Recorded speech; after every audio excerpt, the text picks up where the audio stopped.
This is just pure Marxism coming out of the mouth of the Pope. There's no such unfettered capitalism. That doesn't exist anywhere. Unfettered capitalism is a liberal socialist phrase to describe the United States. That was Rush Limbaugh recently attacking the Pope.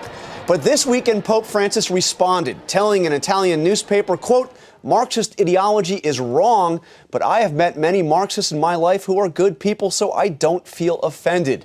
Of course, the Pope was also named Time Magazine's Person of the Year, and we are back now with the Roundtable. So, Cokie, I've got to ask you, after a year of Pope Francis. Not quite, March 13th. What?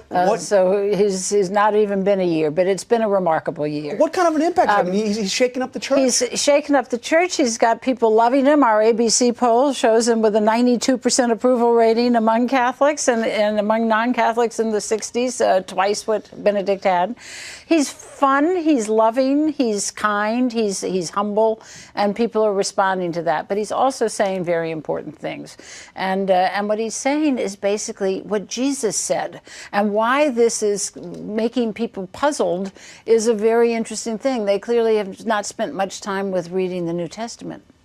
This Pope is spectacular, Jonathan. You know, I'm a Catholic, and I can tell you that I was very disappointed with the structures of the church. I think what he has done to rehabilitate the church in a short 9-month period is amazing. Church attendance is up all over the world. He has shown a heart. He has put the focus of the church back where it needs to be, amongst the poor. He has shown compassion. And, you know, I'm telling you, after this Pope, I think we only go for Latino popes. We're only doing Latins after this guy. Well, you know, I think that he had the temerity to take on supply-side trickle-down economics. That does not make him a Marxist, however.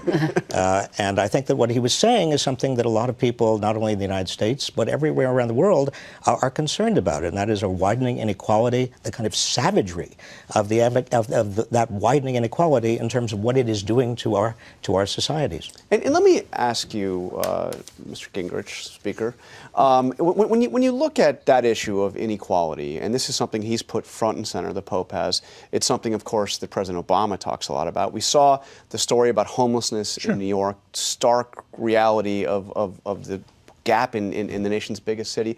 Is this an issue that Republicans should be talking about? Absolutely.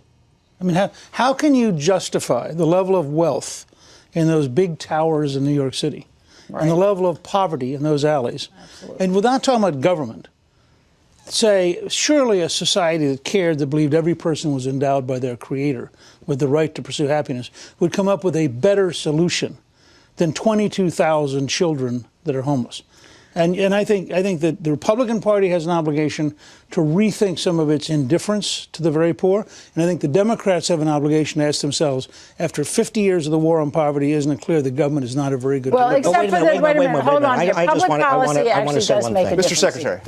The war on poverty, which next year we are going to celebrate the 50th anniversary, in addition to the Civil Rights Act, the war on poverty was successful for a time. What has happened, however, over the last 30 years is that much of the ardor, much of the concern, much of what propelled that war on poverty has dissipated. Well, it's also true, though, after 5 years of President Barack Obama, we see the problem worse.